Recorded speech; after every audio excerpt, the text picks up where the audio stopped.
yung boss mo. Kausapin mo siya. Ano sabihin ko? Pakisamahan mo siya. Tandaan mo, siya ang makakapag-aahon sa atin sa kahirapan. Nakasanla pa ang kalabaw. Ha? Wag ko na umupo. Ang tatay mo, ang tagal na sa hospital, hindi ko mailabas. Kaya tsikahin mo siya.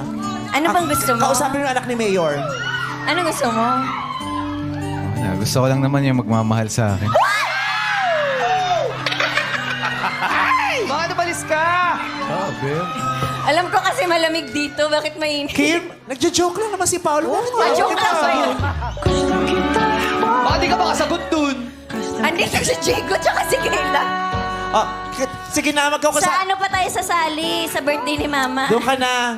Doon ka na. Samahan mo lang siya kapag natrabaho. Mabilis lang to. Last question, 2 questions na lang to. Usap-usap lang kayo dyan. Dito lang kami. Oh, diyan ka na muna. Sige, dito lang Kami na tayo. bahala rito. Joke!